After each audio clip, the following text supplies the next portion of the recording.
Hay otro tema también que queremos hablar el día de hoy. Sabemos que hace algunos años, específicamente desde que sucedió el estallido social en nuestro país, ha existido una especie de polarización que es evidente. Una que ya existía, pero que ahora la podemos sentir en el ambiente. Y también respecto a estas situaciones, la nueva constitución también que se ha estado conversando estos últimos meses, ha generado escozor y muy poca tolerancia cuando tenemos diferencias de ideas. Hoy queremos hablar de la tolerancia. ¿Qué es la tolerancia? ¿Qué significa tenerla también? ¿Por qué es tan importante trabajar en ella y respetar a otros también en sus diferentes opiniones? Hoy vamos a hacer un análisis, por supuesto, junto a nuestro psicólogo querido Gonzalo Espinosa, que ya está junto a nosotros. ¿Cómo está, Gonzalo? Buenas tardes. Hola Carmencita, bien, un abrazo a la comunidad, contento de estar nuevamente pudiendo reflexionar sobre estas cosas. Cosas que son tan esenciales, pero que como que les damos el bypass, ¿no? Sí, claro. Sí, es súper importante la tolerancia, pero cuando nos toca tenemos mil y una excusas para no serlo. Sí, oye, te echo de menos acá en el estudio, ¿ah? Yo pensé que ibas a venir hoy. Me parece que el temporal asustó a muchos. Oye, no, si más que no hay tolerancia. Fue un poquito de premura de tiempos, como que de hecho estoy aquí en San Pedro, en los huertos, termino acá y me pongo a trabajar inmediatamente en otra cosa. Perfecto. Tengo que tener tiempo de desplazamiento, porque usted sabe que yo soy peatón de vocación y últimamente la locomoción colectiva nos ha jugado a chueco a los peatones. Exacto. Pero bueno. Sí, Gonzalo, bueno, yo hacía esta referencia respecto a nivel país, haciendo la bajada, lo que estamos viviendo del contexto político. Sabemos que hay muchos amigos, familiares que se pelearon por diferencias de opiniones. Y tú bien lo decías, a veces es difícil practicarla, es muy fácil de la boca decir hay que tolerar a todo el mundo, hay que ser abierto, pero cuando llega el momento en que tenemos que enfrentarnos tal vez a otra persona, la tolerancia no juega mucho rol, la verdad. ¿Qué es lo que pasa? ¿Por qué las personas a veces no pueden tener este nivel de apertura a otras visiones? ¿Crianza, temperamento o simplemente son intolerantes? ¿Qué hay ahí? A ver, lo primero que vamos a hacer es la distinción entre lo que implica la tolerancia y lo que implica el respeto. Uno no tolera a las personas, uno tolera ideas, uno tolera sucesos, uno tolera acciones, pero a las personas uno las respeta. Son condiciones distintas, ¿ya? Yo puedo ser intolerante ante lo que tú estás diciendo, pero sin perder un ápice de respeto por ti. Yo puedo ser intolerante a lo que expresa una idea o a la realidad que busca construir una idea, que probablemente, y vamos a conversarlo, es uno de los gérmenes más frecuentes del porqué de la intolerancia. Pero eso no quiere decir que vayamos a estar en contra de lo que tú, de ti como persona, ¿no? Entonces, la primera distinción, que ya la hemos venido mencionando varias veces en distintas conversaciones a lo largo de estos años, la tolerancia tiene que ver con saber aguantar. Y allí es que es donde probablemente tenemos una como complicación, ¿no? Porque cuando alguien me pide que yo sea tolerante, me está pidiendo que yo acepte lo que el otro está diciendo. Y aceptación es algo distinto a la tolerancia. Yo puedo tolerar que lo digas, yo puedo, voy a mantenerme, en virtud de este respeto, voy a mantenerme sin emitir opinión, sin decir algo. Pero no quiere decir que yo esté de acuerdo con lo que tú estés diciendo. No quiere decir que tolerar signifique aceptar lo que el otro dice. Sencillamente estamos hablando de aguantar, ¿ya? Es decir, mira, yo podré tolerar tu mal genio un rato, pero no lo voy a validar. Yo podré tolerar el error que has cometido, pero no te lo voy a incentivar. Entonces, la tolerancia es un grado menor de lo que habitualmente pensamos que es tolerancia. Homologamos tolerancia con aceptación, con empatía, con respeto, con consideración, pero la tolerancia solo es saber aguantar. Yo venía en la micro ahora y había un par de estudiantes universitarios sentados en un asiento al lado y venían vociferando y hablando con una serie de palabras que me eran muy molestas. ¿Cómo cuáles? Quiero saber.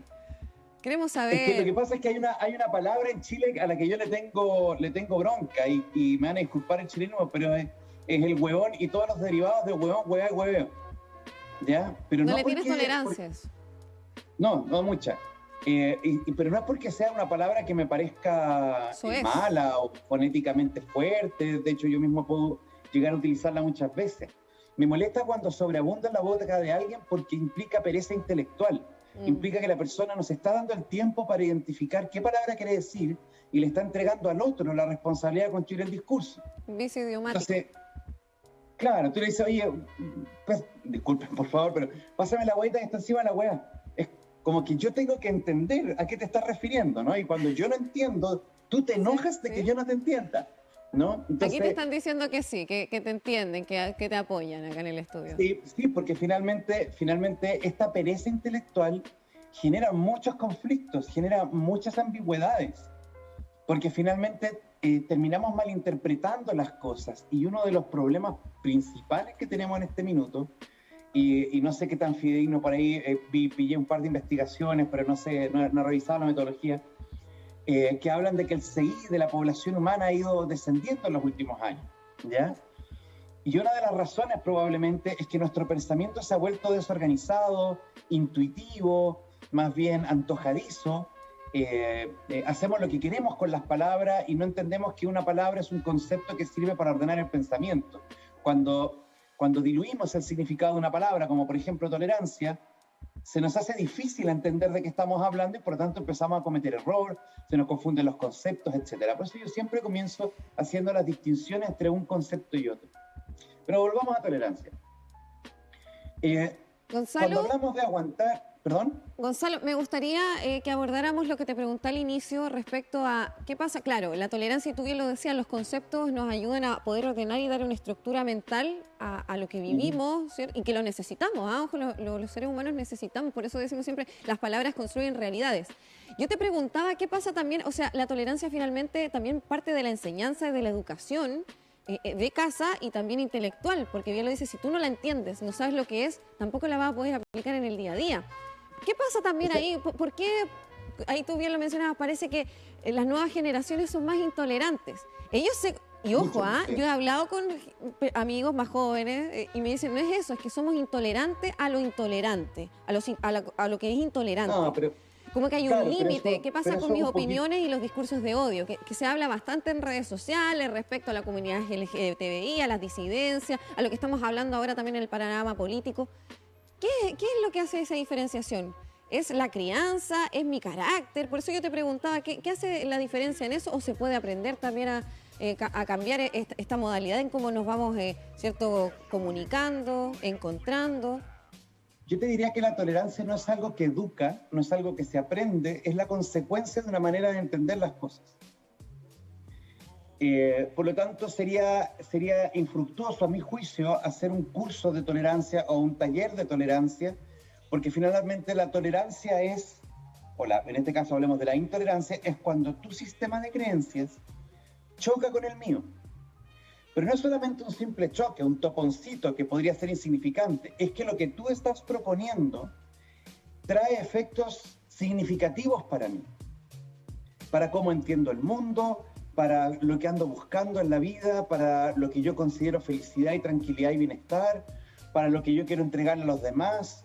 Entonces, claro, cuando tú te guardas silencio, te quedas calladito y tratas de comprender desde dónde está hablando el otro, y entiendes, por ejemplo, que el otro cuando habla de una educación gratuita o habla de la nueva Constitución y defiende tales artículos, mientras que otros atacan otros artículos, y tú empiezas a ver, si guardas silencio y prestas atención, te das cuenta que no se están discutiendo los artículos, se está discutiendo la vida que yo he construido, se ha construido las decisiones que yo he tomado.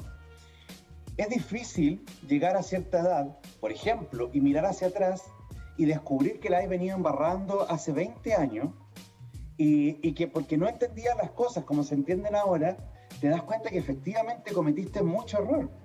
Y entonces tendrías que pedirle disculpas a mucha gente y todo tu autoconcepto cambia. Todo lo que tú pensabas de ti comienza a generar un proceso de transformación interno, y eso no es gratuito, no es rápido, no es automático, y ciertamente no es cómodo. Ideal hacerlo entonces, desde antes, por eso yo te decía, desde pequeño. ¿Cómo podemos también enseñarle a los niños a poder entender esta tolerancia? Y como tú decías, la percepción de que tenemos con los otros, cómo nos relacionamos.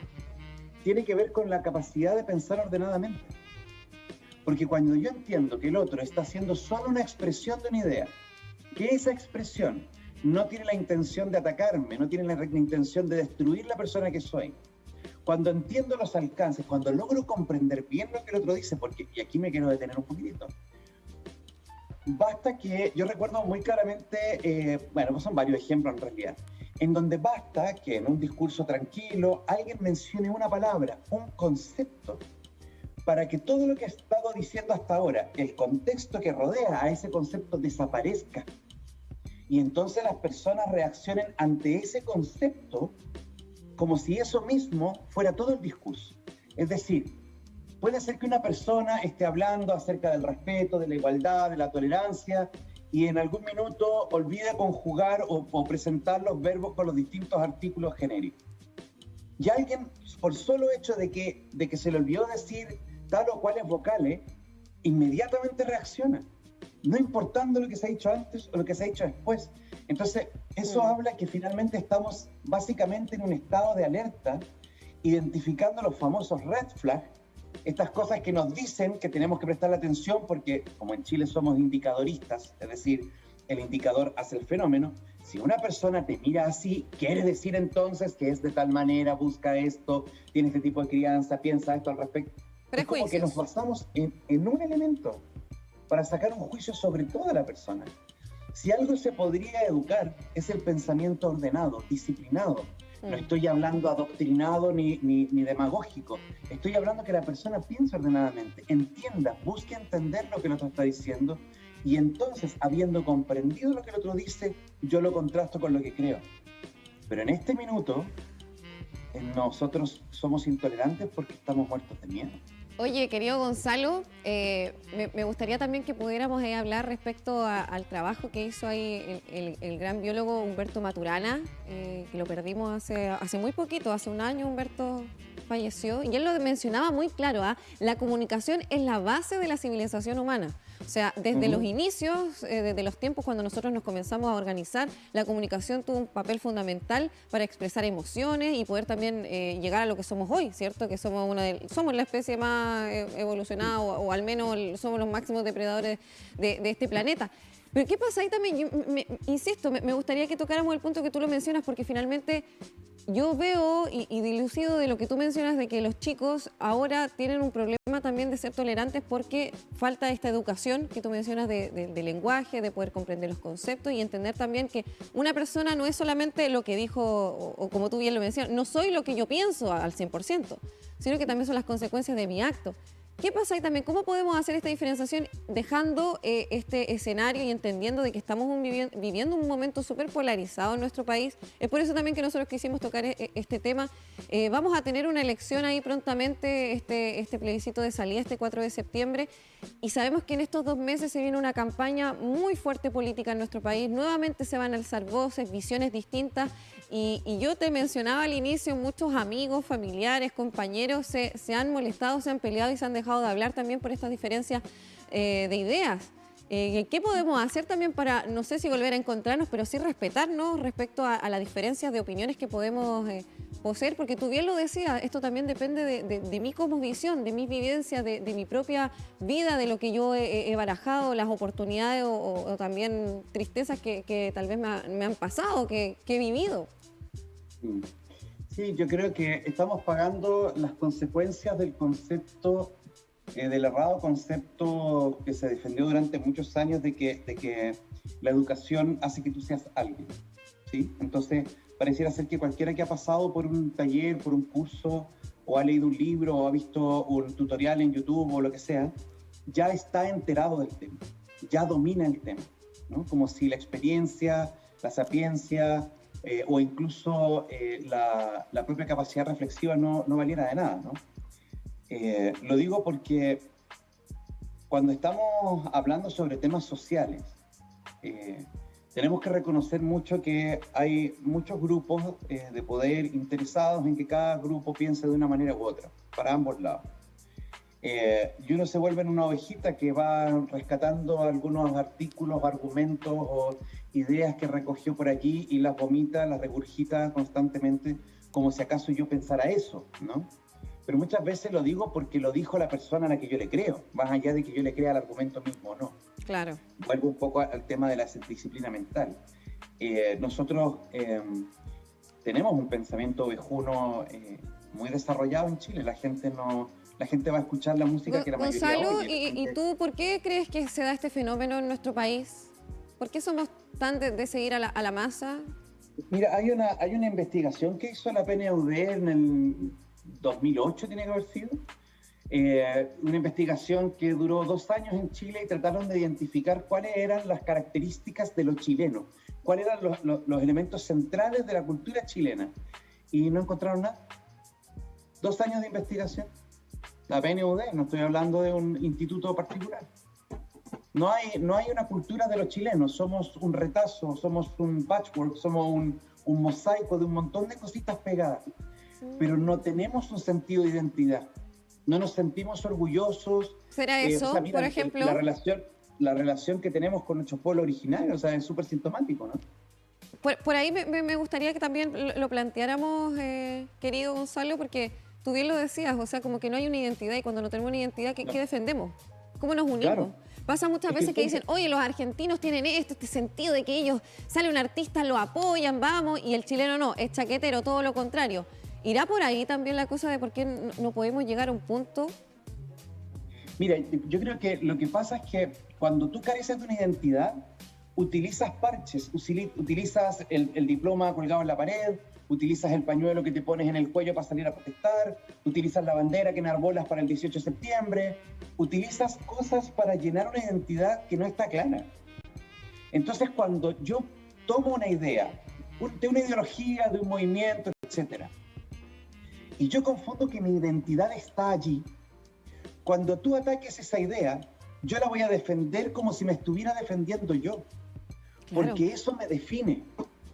No es que yo haya hecho el proceso reflexivo de llegar a esa conclusión y por lo tanto también entiendo que esa conclusión es perfectible, que puede ir variando con el tiempo y que no hay ningún problema con que alguien opine distinto. Pero cuando yo siento que esa idea me define, yo la voy a defender como con dientes y garras, ¿no? Y el problema del chileno y la chilena en términos generales es que nos definimos por el equipo de fútbol que nos gusta, por el estilo de música que oímos, por la ropa que vestimos, por el tipo de anime que vemos, o sea, por todo eso. O sea, en Chile es el único país donde salió la película King Kong vs. Godzilla e inmediatamente salieron los memes. ¿De qué equipo eres tú? Yo soy Team Godzilla. Ahora, o sea, la división, la necesidad de identificarte con elementos externos porque tú no tienes idea. Y obviamente estoy haciendo una generalización, por favor. Pero en términos generales carecemos del hábito de quedarnos callados, de cerrar la jeta, entender, reflexionar si esto que anda circundando por mi cabeza, estoy de acuerdo con eso o no, de hacer el proceso reflexivo y digestivo, porque en Chile cualquiera que empieza a darle una vueltecita más, sale el coro diciendo, ya te fuiste en la profunda, te fuiste en volada. Mucho texto dicen en redes sociales cuando uno quiere responder bien. No, mucho texto. Entonces, ¿para qué me pregunta, pues? Oye, Gonzalo. Es como la incapacidad de profundizar. Me gustaría que pudiésemos hacer un ejercicio también para nuestros amigos. Yo insisto, yo creo que todos hemos estado en esta situación en donde hemos estado cerca de una persona que piensa distinto a nosotros y tal vez nos cuesta también poder ser tolerante y tratando con harta ganas, insisto, porque creo que es algo como muy de nosotros, de los chilenos.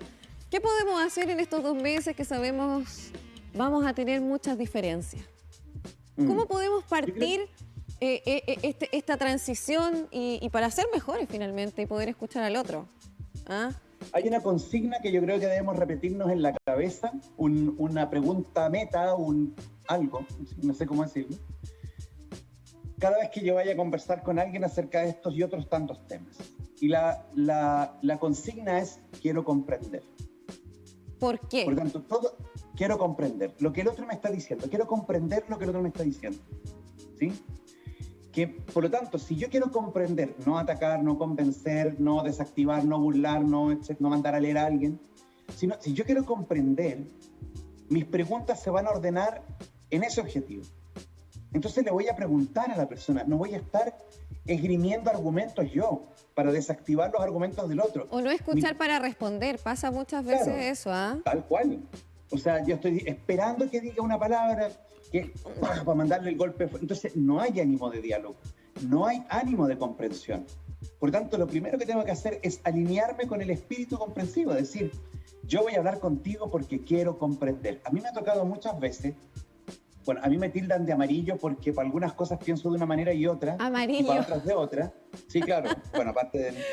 Pero me dicen amarillo porque es que yo no me rijo por lo que diga la izquierda o la derecha. O sea, yo reflexiono y estaré de acuerdo con unas cosas y estaré de acuerdo con otras, ¿no? Hay matices. Pero obviamente, y yo también tengo derecho a tener mi propia expresión, ¿no? Claro. Entonces, pero en términos generales, las veces en que yo he tenido conversaciones con gente de un lado, con gente de otro, y hago el ejercicio de querer comprender, y hago las preguntas para poder comprender, lo que me suele ocurrir es que a la tercera o cuarta pregunta ya no hay respuestas, ya no hay argumentos de respuesta, porque empiezo entonces a meterme en lo que la persona está defendiendo, y muchas veces se da cuenta la propia persona de que no tiene idea de lo que está defendiendo. Entonces, claro, ahí la respuesta es un poco más agresiva porque esa pregunta ingenua, inocente, con buena intención, se transforma en un ataque esencial y profundo. Porque el otro se da cuenta de que está esgrimiendo argumentos que no comprende o que no sabe para qué los usa. Gonzalo, ahí volvemos a lo que yo te mencionaba, de la base de nuestra civilización, el poder entendernos, el poder escuchar al otro. Y ojo que el lenguaje, hacer una distinción porque la gente piensa que Maturana dijo que el lenguaje crea realidad y no, ese fue Rafael Echeverría, que es un coach que tomó muchas cosas de Maturana y que en algún minuto el mismo Maturana... Maturana dijo de que la comunicación es la base de la civilización humana. Sí, no digo que lo hayas dicho tú, me refiero a que me he escuchado muchas veces... Ya estamos peleando, yo me voy. Nos agarramos a botellazo, dijo él. No, hay que escuchar. No, pero lo que pasa es que, claro, lo que hace Maturana y su tiempo con Varela fue tratar de establecer cómo el lenguaje nos permite interpretar el mundo y crea un mundo para nosotros. No es que si yo te digo imbécil a ti, tú vayas a ser imbécil porque el lenguaje crea realidades. No, el lenguaje crea realidades internas. A mí me permite entender la realidad. Y por otro lado, en el diálogo con el otro, por decirlo de alguna manera, no hay nada en nuestra cultura que exista que primero no haya sido un diálogo, que primero no haya empezado con una conversación. Lo que pasa es que el diálogo termina provocando cambios, pero nosotros no somos hechiceros que decimos una palabra y ¡pum!, la realidad se genera, ¿no? Oye, querido Gonzalo, entonces que ahí, por supuesto, tú como profesional, psicólogo, ¿cuál es la recomendación cuando tengamos reuniones familiares, nos juntemos con nuestros amigos y tengamos diferencias políticas, en este caso en específico? ¿Cuáles son los caminos que deberíamos tomar? ¿Escuchar? ¿No estar esperando a que te respondan? Sí, yo creo fundamentalmente eso. El que yo quiero preguntar por qué defiendes eso. Quiero saber qué es lo que estás buscando rescatar con eso. Y eso sí lo decía Varela. Maturana, cada vez que hacemos un cambio es porque buscamos conservar algo, ¿no? En esto que tú quieres cambiar o en esto que tú quieres preservar, ¿qué es lo que estás defendiendo? ¿Qué es lo que estás defendiendo cuando defiendes el aborto o estás en contra del aborto? ¿Qué es lo que defiendes o quieres conservar cuando estás en pos de la propiedad privada sobre los derechos civiles fundamentales o sociales o viceversa, ¿no? ¿Qué es lo que estamos defendiendo? Porque yo tiendo a pensar que después de 3 o 4 preguntitas en ese ánimo, digamos, que sea mutuo, vamos a llegar a entender de que estamos buscando lo mismo, solo que comprendemos que se logran de maneras distintas. Pero todos estamos buscando el bienestar del país. Bueno, salvo algunas pequeñas familias, pero en términos generales todos estamos buscando el bienestar del país. No dije qué familias. Unas 5 familias. En términos generales, hay cada uno escucha lo que quiere escuchar, pero somos todos en general constructores de una realidad. Claramente hay ciertas personas que tienen mayor poder para construir una realidad social que otras, ¿no? En una organización son los líderes, los gerentes, los que tienen mayor posibilidad de cambiar esa institución que la persona que hace aseo en los pasillos. pero todos tenemos la capacidad de co-construir una realidad, pero estamos todos demasiado preocupados de defendernos. Y entonces sería también interesante entender de que las palabras del otro no son capaces, no tienen el poder de dañarme si yo no lo permito. Sí. Que la realidad que el otro intenta construirme, yo puedo negarme a ella. Sí. Y ni siquiera con pelea, sencillamente no aceptando. Bien, entonces, Gonzalo. El ejercicio está, primero creo yo, el motivo es querer comprender, lo primero, y no sobreidentificarte con tu argumento. No pensar que ese argumento eres tú. Es una idea. Querido Gonzalo, nos está tomando el tiempo, qué ganas de poder tener una conversación más extensa. Lo vamos a tener en algún momento, ahí después vamos a tirar el dato, vamos a tener una instancia de podcast con Gonzalo para conversar de estas temáticas mucho más en profundidad. Agradecerte también tu tiempo, Gonzalo, siempre estar junto a nosotros, poder hablar de estas temáticas. Yo creo que la conclusión de al menos de este episodio, de lo que conversamos, es poder tolerar, escuchar al otro y entender por qué también él piensa así. Eso, y no tomarse todo tan a personal, porque finalmente cada uno está defendiendo sus ideales, sus posiciones y su cómo visiona la vida. Gonzalo, te mando un abracito, nos estamos viendo pronto, querido. Adiós, abrazo a la